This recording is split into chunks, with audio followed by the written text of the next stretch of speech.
Welcome back to Gale Force Wins Season 4.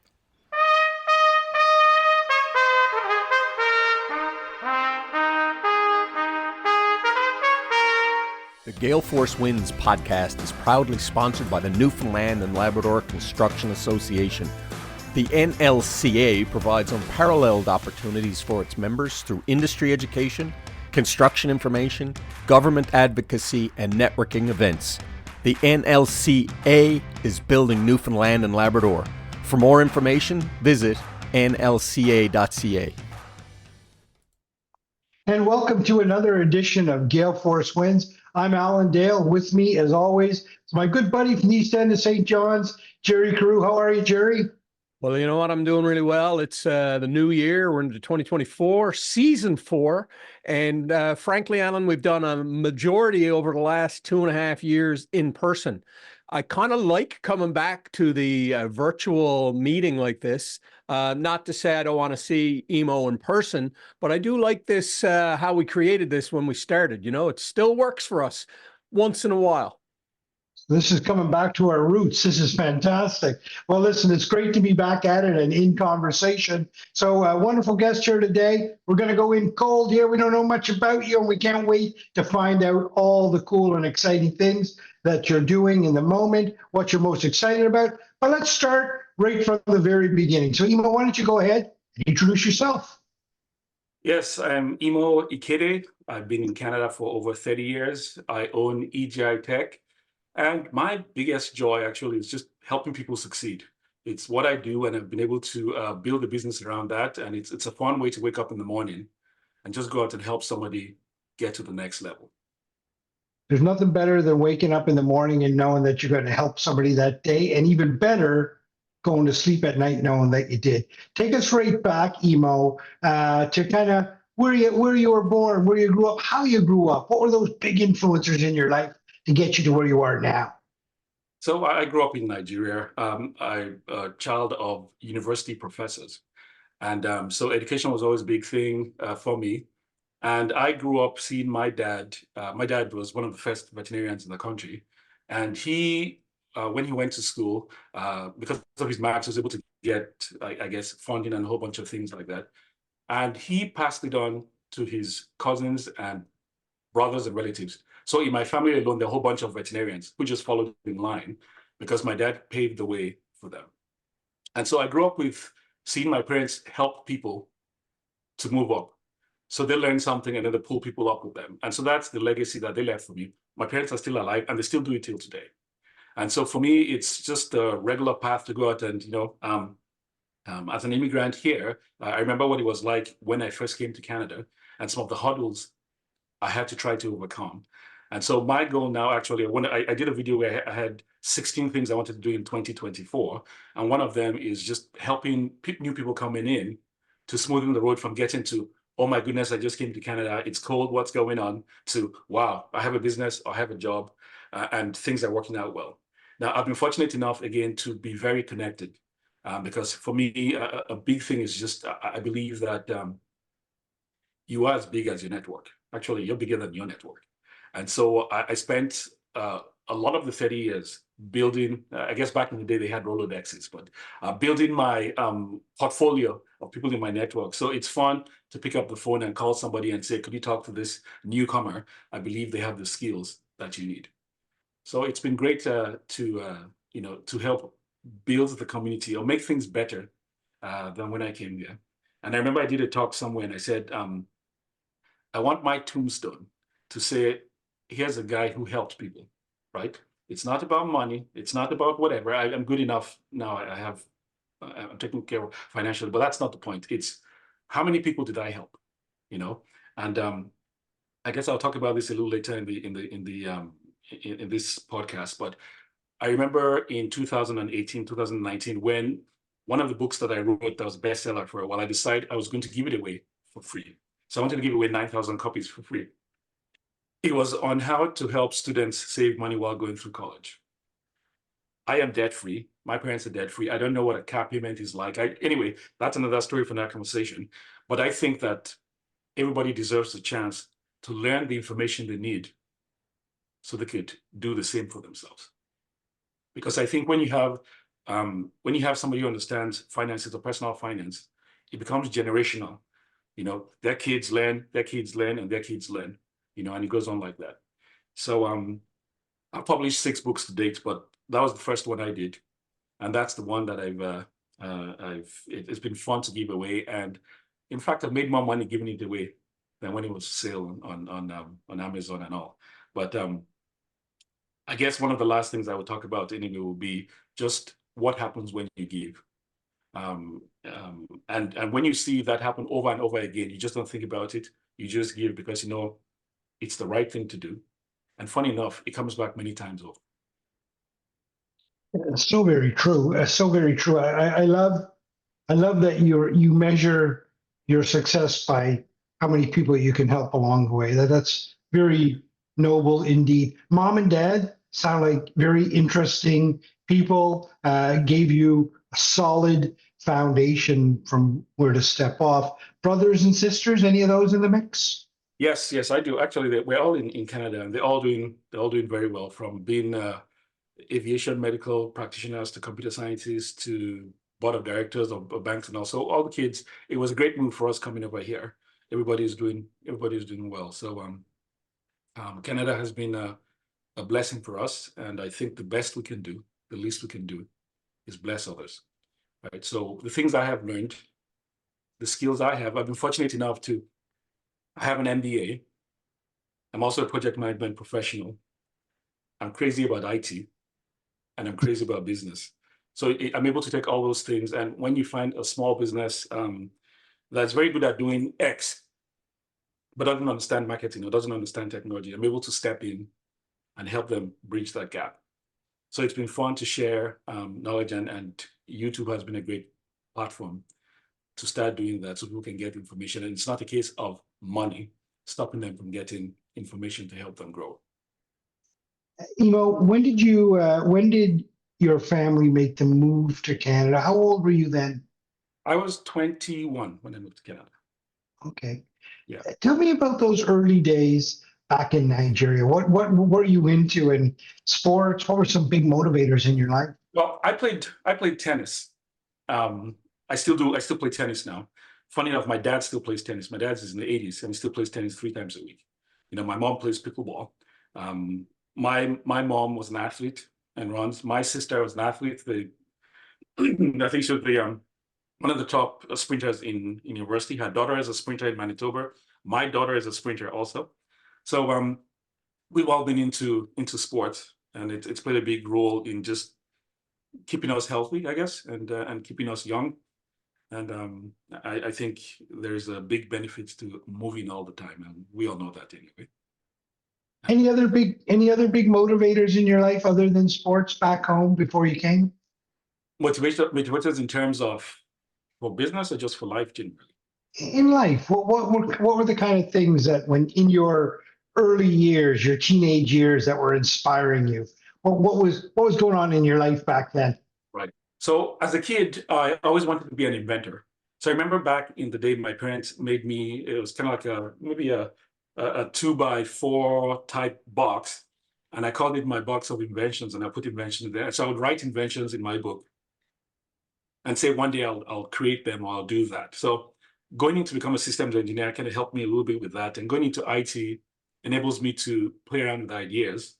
But I guess the best part is with a pen or with a typewriter or with a, not typewriter, that predates now. With a computer, the ability to write is powerful. Well, they say the pen is mightier than the sword. And so it's you can evoke emotions if you write well. You know, you could move mountains if you write well. So I think powerful and straight to the point copy gets me going.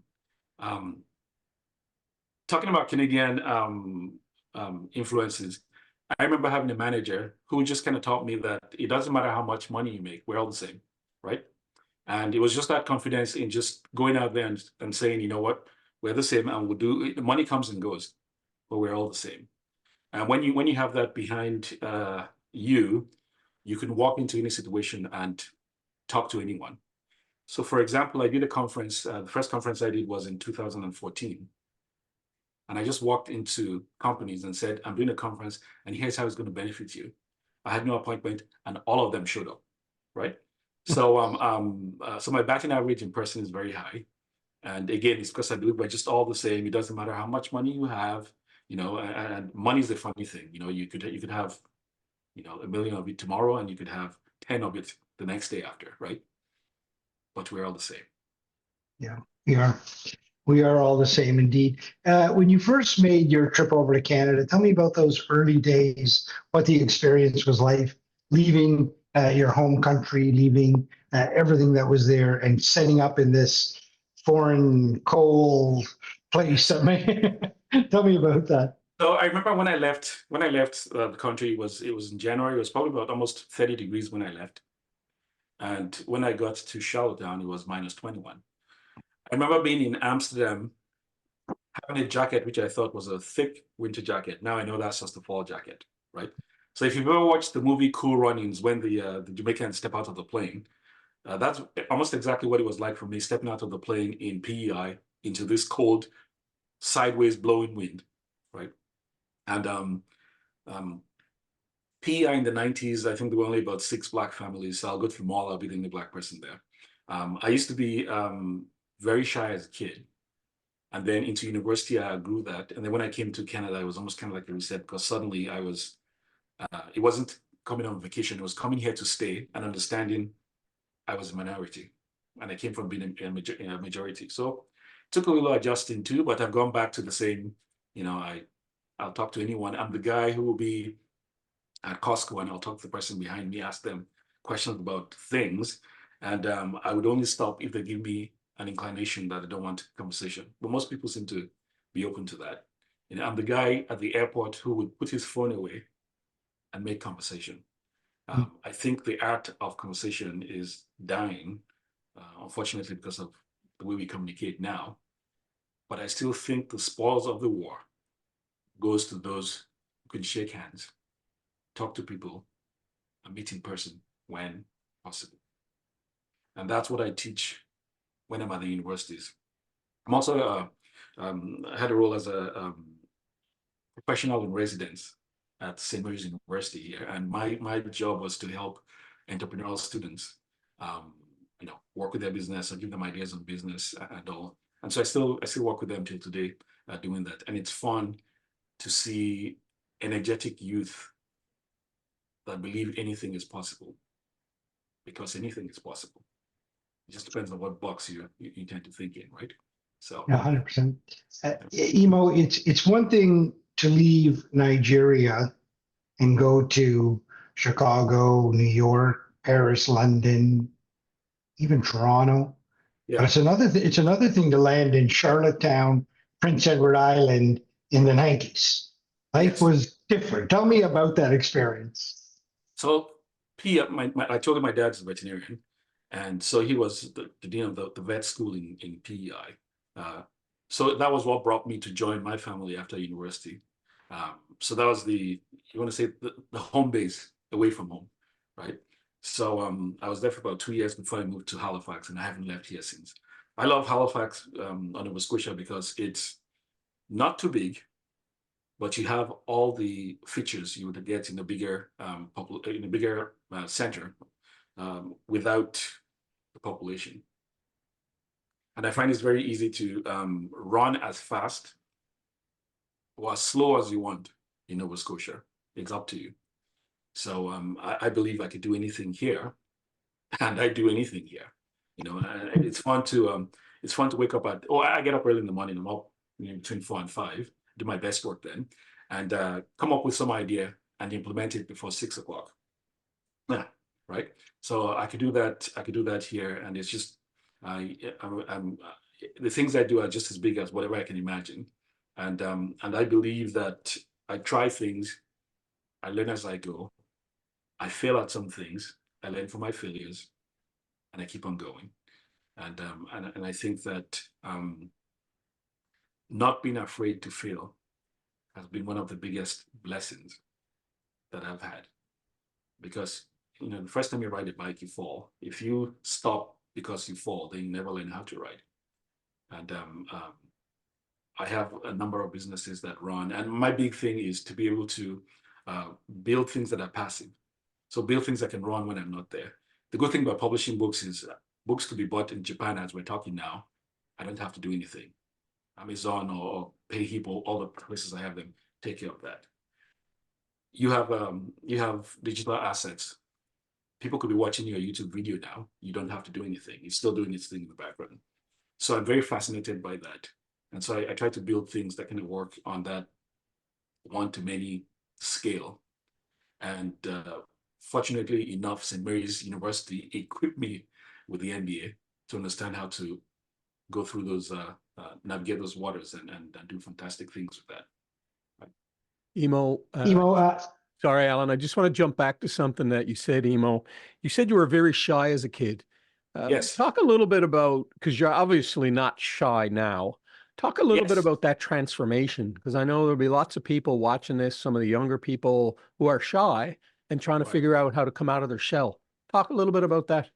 That's a great question. So I'm going to answer that in two parts. I'll answer it from the Nigerian part, and I'll answer it from the Canadian transition. Because again, you would have people here who would come in like me and would want to work with that. So yes, I was shy as a kid. I would not talk to people that much except my close friends. And somewhere, around when I was about 13 or so years old, I began to realize the world was going to go by if I didn't ask or if I couldn't stop and talk about what I wanted. If I just stayed in the corner, nobody would know what I could do, and I'll just miss out. And so I figured it was about time I begin to start getting out of my shell and understand that, if I want things to happen to me, I have to be confident enough to go ask for them or talk about them. So I finished high school and into university in Nigeria, and I was not shy. I was able to just go and do things. Now, when I came to Canada, because of all the new things, like I said, I was in PEI, there were only like 6 of us Black people there, whatever, and some of that shyness came back up. But I was fortunate enough to go into finance and sales, and I had a bunch of managers who just helped give me material to read, information to read, and just by the example showed me that I could get out of being shy, and I could build my confidence. So that kind of helped me get out of that. And I remember even when I was younger and I had hair, I would go to the mall with the goal to just talk to random people.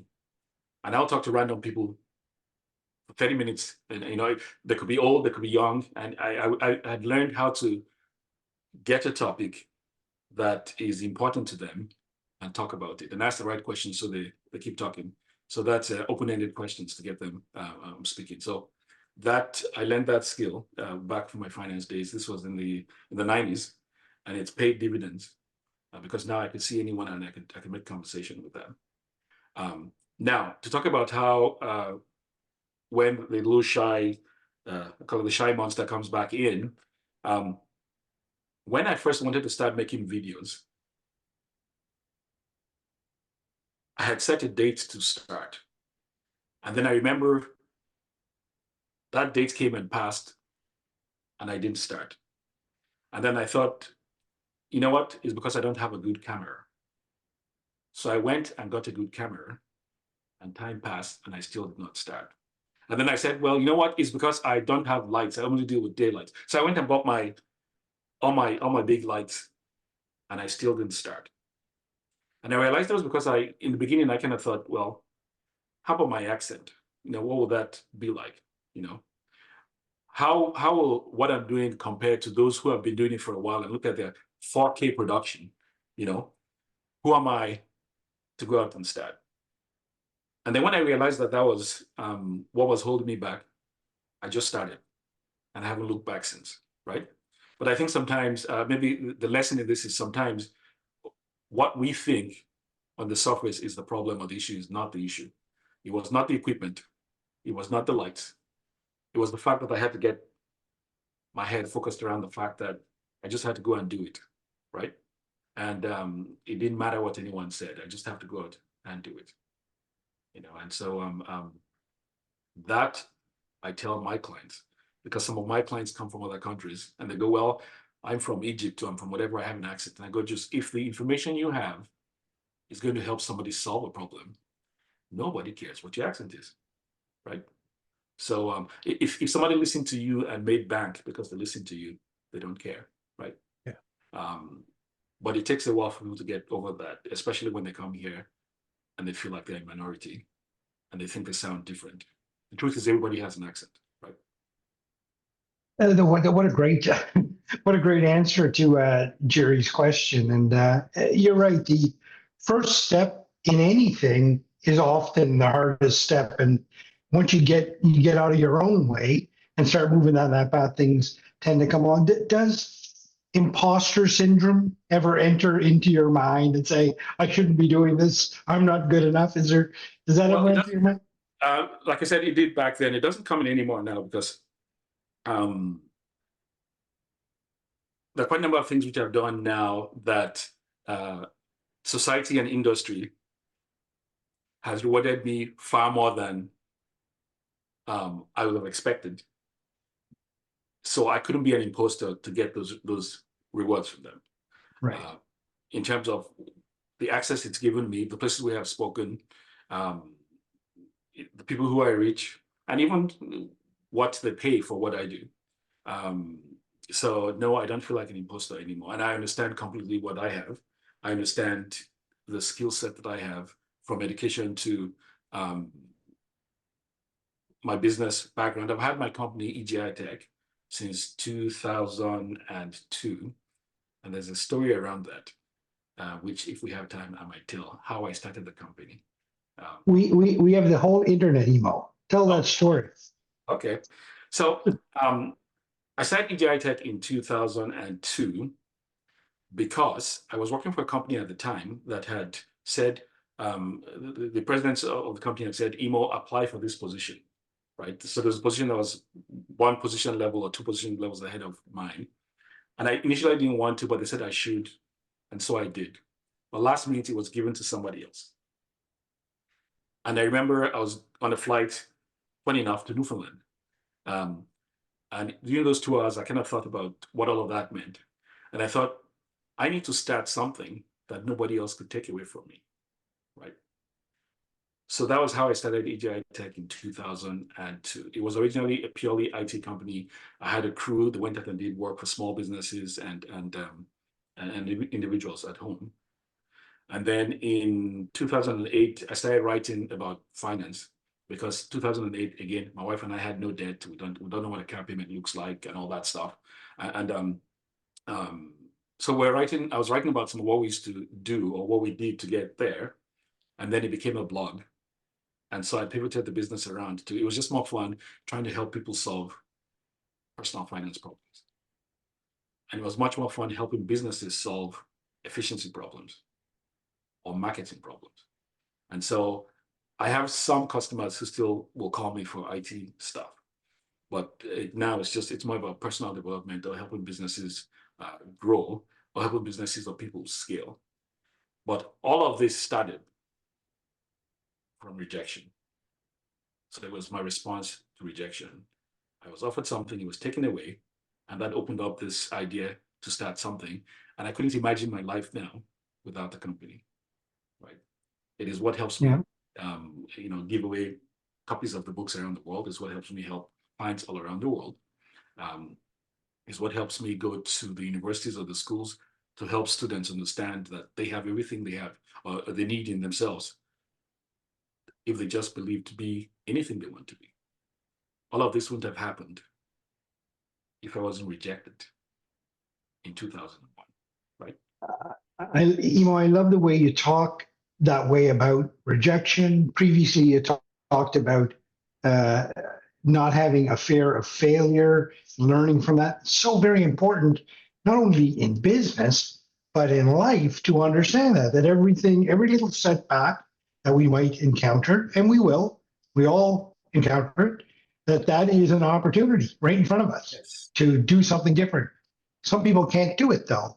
Well, what is that? What do you tell people? How do you help them become resilient, to allow them to be vulnerable, to let other people into their life, allow them to be agile and move on? What do you tell them? Well, I think that the first thing I say is to find out what they're really passionate about. I know there's a concept called Ikigai. I'm sure you've heard of that. It's a Japanese concept about purpose and trying to blend purpose and work and find the center that works for you. I think that if you find out what makes you happy, and I do actually have I wrote a book to help people do that. And funny enough, the books I write tend to be short and to the point. I'm a big believer if you can tell somebody something in a sentence, don't say anymore, right? So I remember reading books that have 250 pages and you're on page 200 and you still don't know what they're talking about. None of that. But anyway, back to your question. It's more find their purpose, what makes them happy, what they would like to do, that it could be a hobby or whatever, and then try to help them build a business out of that, or build something out of that that they could use to either help themselves or help the community. So I think when we find a purpose, the path becomes a little bit clearer. If you don't know what your purpose is, then you would, if somebody comes in and offers you, $1,000 more, you just jump, right? Because you don't know what your purpose is. If you know what your purpose is, then it's easy to align things. And you could say, guess what? You can keep the $20,000. It's not in line with what I want, and then you do things that make you wake up and go to work happy. And actually, when you're working in your purpose, it doesn't seem like work anymore. I remember getting up one of the times I was up at 5 o'clock last week, reviewing a rental form that one of my clients had created to help them go into the real estate business. My wife and I into real estate also. And it was fun to just get up and do that. Not with an alarm, it was just something to help somebody. And because again, it falls in line with my, how many people can I help? That's my key performance indicator, my KPI. How many people can I help before I die, right? If I do that every day, I don't have to think about money. I don't have to think about anything else. Everything else just falls into place, right? That's fantastic. Tell me, and we talked a little bit about, in passing, you talked about the books. Walk us through some of the books that you've written and where you were in life that brought you to that particular book and your desire to pass on that piece of knowledge. Right. So I would actually, in my head, just think of the books, and then I would think of what made them come to be. So the first one, How Students Save Over $10,000 a Year. I was doing my MBA at SMU, and I realized that the MBA students, super smart, right? They could help you do things with your business and all of that. But not all of them, when it comes to personal finance, if you did statistics and all that, survey to find out, you have people who are very smart business-wise, but when it comes to personal finance, they might do things a little differently that might put them in, harm's way financially. Well, those are MBA students. So I thought, geez, how about the other students? Or the other students who never really had maybe a parent who knew who was good at personal finance, or the opportunity to get that kind of information. What kind of hope do they have, and what could I do? So I figured I would write something to help this student who says, you know what, I just want almost like a guide to help me look at this financing so I could finish school with less money. So that's how I wrote that. Now, I wrote a book called From Hobby to Passion, mixing up the titles anyway, but it was something to help people find their Ikigai. And I did that because I had a bunch of clients who were asking the same question about the same thing. And for me, when I get those kind of things, it means I should create something to help someone, because I have enough people who have that problem. So I wrote the book on that. The same way I write when I create videos is, if I did a workshop or a seminar and I get feedback and people are asking the same questions, then that to me comes up a light bulb to say, that's something I should address. And the best way to address that, again, is to make it to scale. So make it how it doesn't matter where I am, people can have that information, right?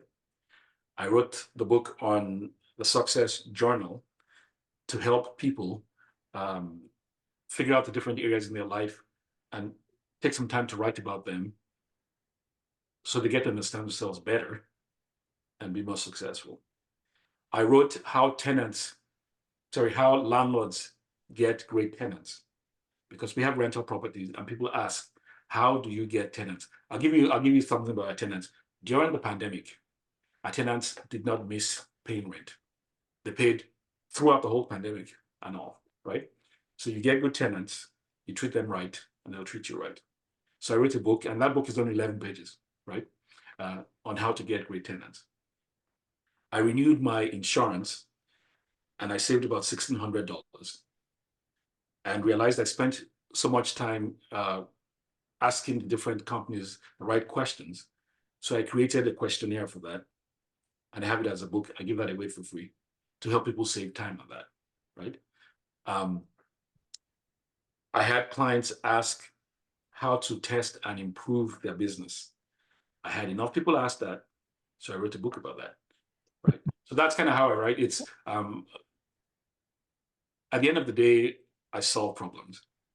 And anytime somebody comes with a problem, it's an opportunity for me to help them. And then it's an opportunity for me to scale and help many people. So that's kind of how I write. So I couldn't tell you what I'm going to write tomorrow, but if I have enough problems today that come to me, then there lies the book for tomorrow, right? Emo, are you get feedback on the books that you take your thoughts, you put them down. It's from one to many. I love that approach, from one to many. How do you close that loop? How do you know that you are making a difference? How do you know that you are impacting those people's lives? What's your feedback loop? Right. Now, I'll tell you this. So we're talking about, I think I just crossed over 200 subscribers on YouTube. And actually, I looked at yours, you guys at about 700 and something. Congratulations on that. My subscribers are super fans, right? So these are people who I have helped them with something. I'm helping them with something, right? They have bought a book of mine and it helped them do something. So they go, he knows what he's talking about, so we're going to stick with him, right? So they give me feedback as to what works. And even when I wrote the book, for example, on how to find your Ikigai and build a business around that, or select a business, it was the client who I was dealing with. I sent them copies for them to go through as I was testing to see how it works. So I could change a bunch of things and make sure it, because in my head, because maybe I understand a certain area of things, some things might seem clear to me, but it might not be clear to Joe or Jane who just wants to start. So I get feedback from people to tell me what it was like using it and going through the process. And then with that, I make changes before I get the final product out, right? So it's feedback from people who use the product.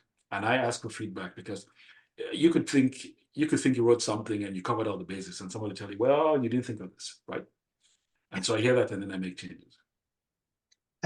Emo, before we get into what you're doing right now, what cool things you're involved in right now, there's one thing I'd like to ask you, and that is, if you were to reflect on your journey to get you to where you are today, was there any mentors in there, people that helped you along your path, and what did those people mean to you? So, well, of course, I totally started. My parents showed me generosity and hard work, because they got to go with just hard work and helping people along the way. It's a selfless way to build a career or build a business or whatever. I had managers who taught me about, we're all the same, and just, again, coming in here and, being a minority, and now we're just all the same, right? I had one of my first IT jobs. My manager, actually, I had lunch with him. I had lunch with him last week, Paul. He taught me the art of consulting. So how when you ask the right questions and you take those things back and then come back with an answer, as opposed to trying to answer things on the spot, right? So one of the things he used to say was, that's a great question. I'll get back to you on that, right? And say it in a way where they understand it's a process where you're going back to do research so you can get them a better answer, as opposed to just something off the top of your head. So he was good with that. I had another manager who just, she was 25 and ran an agency. And her story to the agency was because I think the money which her parents had saved for her university was spent. So she had to do that for a while, but then did very well with that, right? Was able to retire earlier than most people, do. And she just told me just, having grit and just determination and just getting up and doing what you have to do. Because I find that for a lot of things, you could boil it down to very simple actions you have to take that are within your control. I'll use YouTube as an example. For me, my YouTube journey is as simple as this. Create a minimum of 3 videos a month, right? I could create 6, I could create 10, but a minimum of 3, that's all I have to do. And I let the algorithm do the rest, right? I'm not saying how many people subscribed or whatever and all that stuff. That's not the metrics. Is what I control is how many videos did I create. It's boiled down to that, it's distilled to that, the end, right? There are quite a number of things you could do that way. And when you do that, it just simplifies the whole process. And if you do that for business, it simplifies everything which you're doing. We tend to complicate things, right? And so my job is to try to uncomplicate things as much as possible, keeping in mind that I only need to work on the things that I control. All the externalities, I leave them alone, right? You sleep well at night that way. It's a it's a fantastic approach. There's no doubt about it. Emo, so here we are. You've had a nice journey to get you to where you are here. Tell us what you're doing right now in the moment and why we should pay attention to that. Right. So like I said, I'm in my 50s now. You guys are in your 40s, young men. I'm in my 50s, and my job now is to download my knowledge, download my experience, and download my skill so that the next person coming up can have a much easier path than I did. So YouTube is big for me now. Like I told you 6 months ago, I decided that's what I want to use. Yes, I still have online courses. Yes, I'm still creating online courses for one of the university components. I have a contract with that. But again, that's on personal development for youth between 18 and 25. So I want small businesses to be able to go to my YouTube channel and pick up tips to market. And pick up tips emo style, which means, spending and breaking the bank to get to get the results that you want. I want youth to understand that they could do anything, that they don't need validation from anyone else, right? I think that when I look at my journey as to where I came from and what I'm doing now, I'm just like everybody else. The difference is I believe, right? And so I want them to believe. I want people who are in their 60s to understand that there's still plenty of life ahead of them, right? There seems to be a culture where people start going, oh, as you get to 55, 60, it's retirement and you're no good, right? A good friend who started Walmart started when he was 55. Look at where Walmart is now. So I think that we need to turn that idea that if you're getting old, then you're not useful. I think as you're getting old, you're even more useful because you have a lifetime of knowledge that could help people, right? So for me, it's doing that. So it's the books, it's the YouTube video, it's the workshops I do. I have dedicated myself to St. Mary's University because I'm an alumni and the Nova Scotia Community College to help those students there, especially the ones who are in business, to just understand business should be fun. It could be fun. And I'm having a blast doing it, and they can do even way better than I can. I got an email yesterday from a guy at St. Mary's who, on December 28th, I was telling my daughter about that, so I know the date. I had a Zoom call like this, and we're talking about, he wanted to create some digital assets and all that stuff, and I was trying to figure out what to do, couldn't figure out the topic. And I said he should just talk about his experience coming in here. He posted a video 2 days ago, and I think it was 36,000 views already, right? On the same topic and all. And that for me, that's a big win, because that's somebody who suddenly, is just doing what they like to do, doing what they're passionate about, and seeing results. And with social media in such a short amount of time, right? I had a friend's son, and I posted about that on YouTube and on LinkedIn. He's 11 years old and started his YouTube channel. It was fun to send him a congratulation letter and subscribe to his channel. He's 11, right? So if that guy has belief, what will he do when he's 20? If that guy has belief, what will he do when he's 30, right? So for me, that's, I think, the legacy part of what I do. That if you get somebody at whatever age to just understand that when you look at and see who's successful and who's not, it's just the difference is just belief and action and execution, right? And then you just do what they control. It's not, you know, I'm not saying it's easy, but if you put in the time, you'll get the results, right? Emo, it's sometimes it's difficult to help people understand just how valuable they are. You know, even I remember I have such a fond memory about a couple of students that were graduating. They were graduating with a very, very sought after degree, and they were willing to go work with a brand name company, you know, one of the top companies in the world. And they said to me, they said, we're willing to work there for free. I said, whoa, I said, what could possibly make you think that you are less valuable than that company, or that, you know, what they're offering you is more valuable than what you have to give? And I found that such an interesting conversation. Tell me how you tackle that. You must encounter that all the time. Yes. Now, the two parts of that, and I'm going to talk about this from, say somebody just comes in here. Let's say they just come from India, right? And they have skills, but they don't have Canadian experience. Sometimes a good way to get Canadian experience is to do something for 2 weeks just to prove yourself. And you might do it for free, right? But if you went to work at a regular, you know, fast food place, right?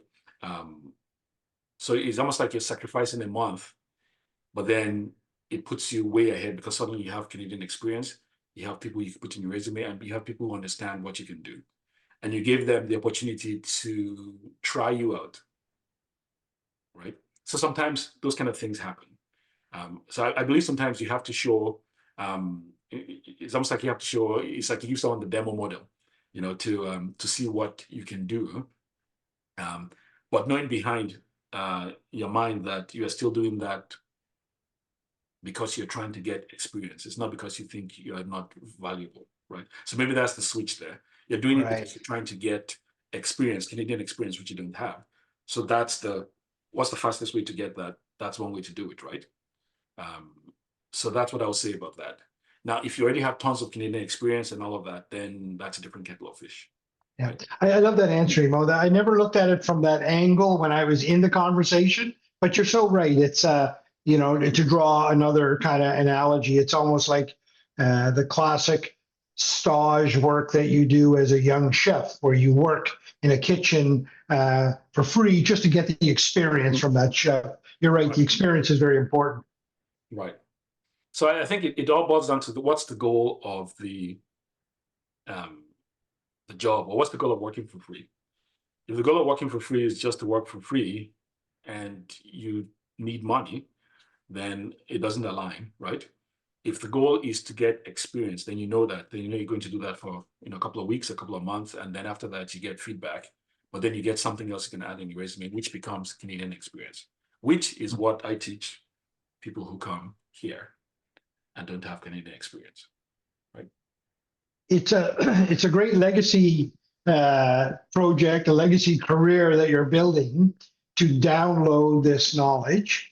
Do you find that the follow-on generation, whether they're new to the country or existing people in the country, do you find that people are receptive to this download of knowledge?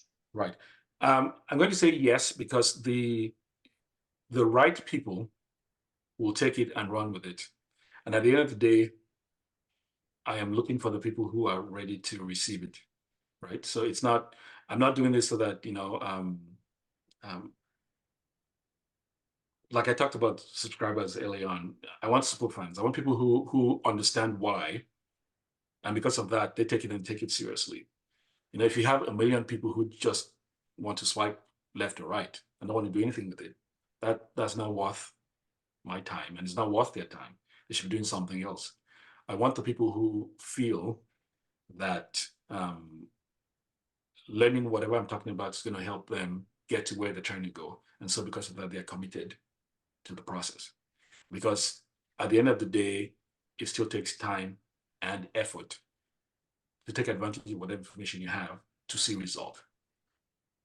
I know we live in an instant this fast that society where everybody wants an answer now. You could stream anything instantly and all.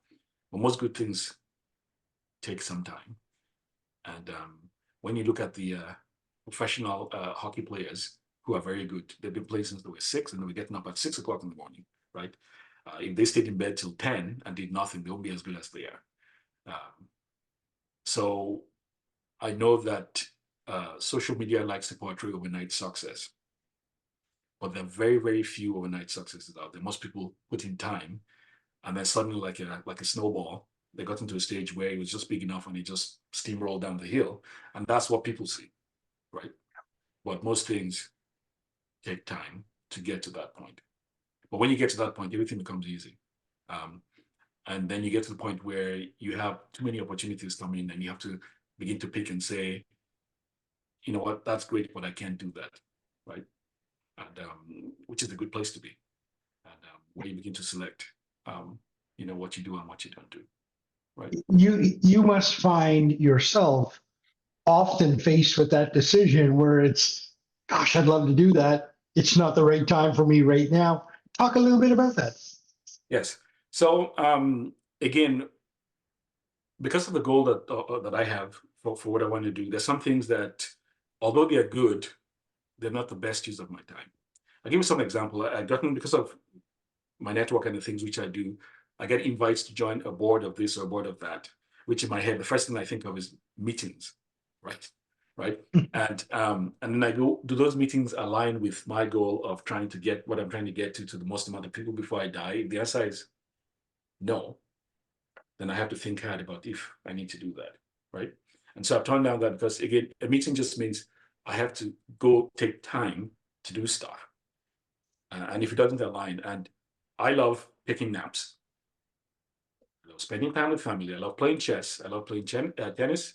And I love doing absolutely nothing when that time comes each day, right? And if I'm brought up with an idea or presented with an idea that would take away from all of that, then I have to think twice if it's worth it.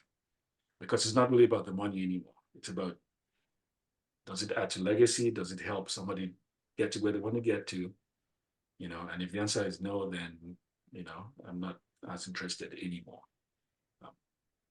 And then, of course, there's a whole art in politely saying no. Is it right? I'm sure what you've experienced. Yes. Well, I think it's just, I mean, again, it's like I remember telling someone, I know that on this board, you're going to have meetings. And honestly, I don't have the time to do that. And it'll be a disservice for me to come on and they expect me to do 12 meetings a year and I can barely do 2, right? Mm-hmm. So I tell them that up front and most seem to understand. And but I do thank them for that. But then I still leave it open that if there are things I could do with them that I could scale, then I'll do it. Right. I love the your description around who comes into your orbit to receive your message. And it's Jerry and I, of course, we're in this digital marketing space and we're always in this. People always ask you, well, how many followers do you have? How many subscribers? And there's a big difference between vanity, clicks, and all of those things that are really not relevant to the conversation. They're just people passing through. Glad that they came by and looked, but they're really people passing through. But oftentimes you find yourself with an orbit of people that are really engaged in the conversation, really interested in what you're talking about. That's where you are. Yes. So I'll give you an example. I call them my super fans. A super fan, one of my subscribers, came to me and said, Emo, this person needs a business plan done. Could you do it for them? You know? And so this was it was a paid thing, you know? So I did it. It was a couple of $1,000s. And when I was done, I even gave the person a check to say thank you, right? The person who referred, just like a little referral fee. They weren't expecting it, but I did that. Well, those are my subscribers. They're super fans. I do stuff for them, and they do stuff for me. And so if they find out that there's something they think I can solve, or there's a business opportunity, they call me first, right? So those are the kind of fans I like. 1,000 of those will do more than 10,000 of just a fly-by-night. Will do more than 100,000 of the fly-by-nights, because they're there because they believe also, because you're helping them, or I'm helping them to get to where they want to get to. I have invested time in their life, and they invest all kinds of time in mine.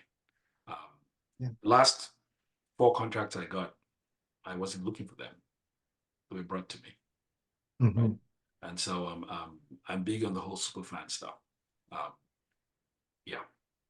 And again, I love the way that you describe your investing time. Sometimes I often think there's no greater gift that you can give somebody than your time. Yes. You know?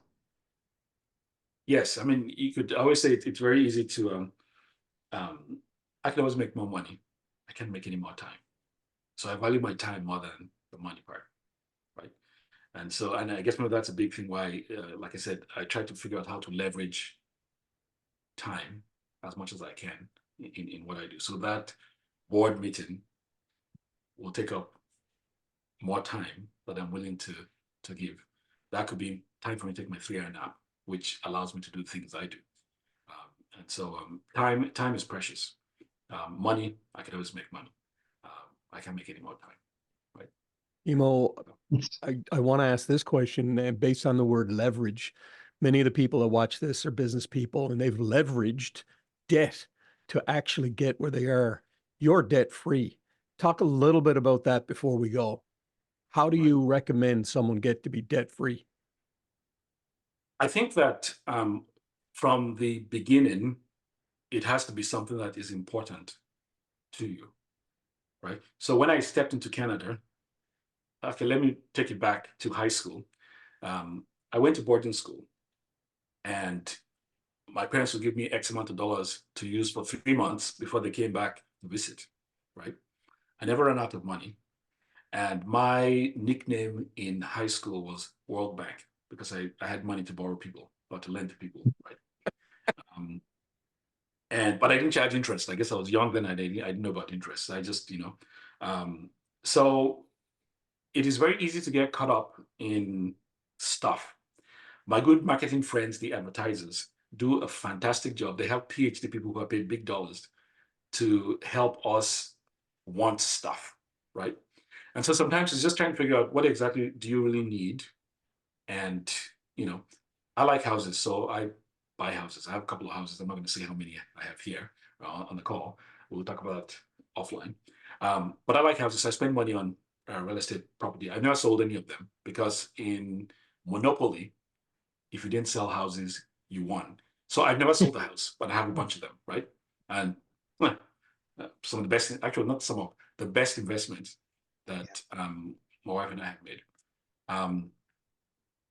So I think, again, it's just transportation, for example, cars. I just want reliable transportation from point A to point B. I've made enough money. It shouldn't be a rust bucket, but I don't care about stuff. So I buy cars, I go there and I just pay for them on the spot, right? So I don't know what a car payment looks like, and I don't want one. It's not my thing. I just want something to get me from A to B. My life and the things that excite me are what we're doing now, right? It's not driving around in whatever car, even though I could go buy whatever car I want. That's not the point, right? So, and because from day one, we wanted to live debt-free, all our decisions try to align with that, right? So there was no funny, oh my goodness, I need to go get that whatever car type of thing because it's new and it smells new, which you could go to the store and buy new car smell for $5 and spray it in your car if you really want the new car smell, right? So I'm not, that stuff doesn't do it for me. Now, because I'm into IT, I like to have a good computer, right? So I'll put some money into that. I love to play tennis, although I pay probably 20% of the price of the regular rackets is what I pay for my racket. So I think it's just a lifestyle thing. If you choose that it's going to be important to you, and if you're in a relationship, make sure that you're on the same page with that. It's not difficult to do, right?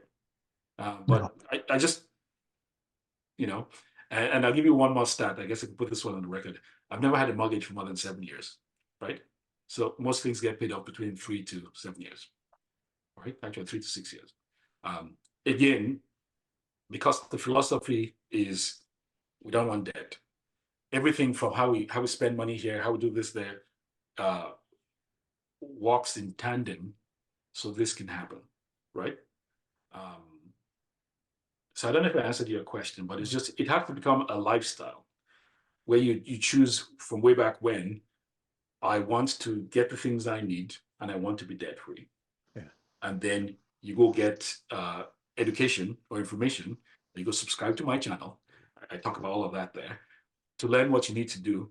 And so one of the reasons why I like talking to people in high school and university is they haven't really got into a whole lot of debt. And if they can pick that philosophy, then it's a lot easier than suddenly when they have, that much, right? Yeah, but it's generational, isn't it? Though it's if you're raised this way, it's easy to pass it on, and you kind of talked about that right at the beginning. Yeah, Emo. Again, love what you've done. Love what you're doing in the moment. What's over the horizon? What's exciting you right now in the moment? I'm excited about how the tool AI can be used to improve efficiency, right? I know some people are scared that it might replace some things, but I think it's just more the same way how if I wanted to come to visit you in Newfoundland, I could walk, I could take a bicycle, I could take the ferry, I could take a plane, right? AI is just like the plane. And so it's just a tool. So I'm excited about what you can do with that. And I have done quite a few things with it. And it's a nice, it's almost like an assistant to ideate on things or help to just simplify a bunch of processes and stuff, right? So I'm excited about that. I'm excited about what my YouTube channel would do in terms of how it could help pass on the knowledge I'm trying to pass on. So I'm fascinated with that. And again, like I said, my job is minimum of 3+ videos a month, right? I already did my 3 for the month. I think I did the 3rd one on the 11th. So anything now is bonus for January. I am interested in seeing what, looking at the Canadian landscape, it's been strange last 3 years with the pandemic and then housing prices going through the roof and inflation and all of that. Trying to see how people would respond to that, if they would modify their ways or still maintain the path of the course that they're in. It's not my job to tell people what to do. I don't do that. It's my job to tell me what to do. That's it, right? But for those who want to look for another way, I could have said a better way, but it's a better way to me anyway, but it might not be to them. There are ways that you could tackle the monetary headwinds that we're experiencing now and come out on the other end a little bit better. But I think people just have to be willing to make some minor changes to what they do. And debt-free, I'm going to say this, I'm going to stay into the camera. You sleep great at night when you don't owe anybody a cent, right? So I wish more people would try it out and see for themselves. Yeah, so my job is to try to get as many people as possible who want to understand how, so they can. Emo, I love how you fully embrace the concept that your journey is not the same as everybody else's. Everybody here is on their own path, and yours is a way. You're happy with your way, and you're pleased to show people your way. But it's not everybody's way. Everybody is comfortable in a different space, right? And that's the beauty of the society that we live in. But an ability to embrace everybody's difference is a very powerful thing. Not everybody can do that. Yes, I think that I think we'll have less conflict if we just let people swim in their lane, right? So there's a thing where somebody goes, "Oh, you must do this, you must do that." I don't do that. I point that finger at me. I know what I have to do. 3 videos a month, for YouTube, and a bunch of other things. I know what I have to do, and that's good enough. Now, I know some things people could like, even when people come to me, and I would start up by saying, I don't tell people what to do. But if you ask me what I think you should do, I will share with you. And whether you do it or not, I take no offense. That's your own thing. I'm doing what I need to do for me and my family, and I'm happy with that, right? So I think if we all took a little bit of that, we might have a little less fighting about stuff. Because it's very easy to look at people and tell them what to do, when the only person you should be telling what to do is yourself, right? So I know that for myself, right? And yes, I do advice, and yes, I'm a consultant, but I still let people know that they have to figure out what they need to do for themselves based on their values and their dreams and all. And I'm just giving them options which they can choose to do or not do, right? And it's all good, right? 100%. Emo, we often ask our guests that come on the show and that have had an interesting journey, like yourself, to leave the guests with a piece of advice. Yes. Yeah. What would that look like for you? I would say try making it a mission to help people get to where you are and then some. So just to go out and help people be better. And it would surprise you what the outcomes of that would be. It doesn't matter if you're religious or not religious, if it's Kama or it's Christianity or whatever. When you help people, you get a whole lot more than you gave, right? It comes overflowing, and you want to know what to do with it, right? So my take is to get away from the individual thinking and think of the community. Because when you build a community, you build something that is special. And it makes for a very exciting life where you can pick up the phone and people just want to help you if you need help, right? I think that's what I'll say. Just go out and help people, right?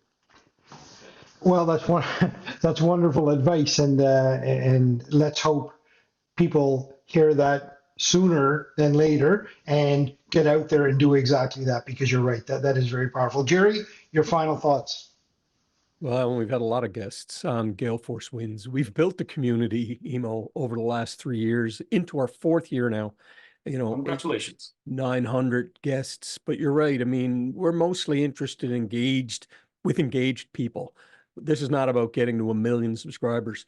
I can't think, Alan, of a more aligned guest than what Emo is to what we're trying to do with Gale Force Wins, Emo.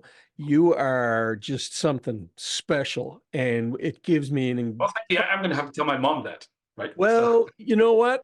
We'll make sure your mom gets to see this video. And on that note, we have lots of people come highly recommended to get on this show. This is the first time a mutual friend of myself and Alan had recommended you. And when she did that recommendation, your name was incredibly familiar to me. And then I had to dig through my messages and my sister recommended you months ago. So finally, we took the time to have this conversation. Emo, it's a breath of fresh air. You're doing some special stuff. Look forward to doing something in person in Halifax. Alan is in Charlottetown, by the way. Oh, okay.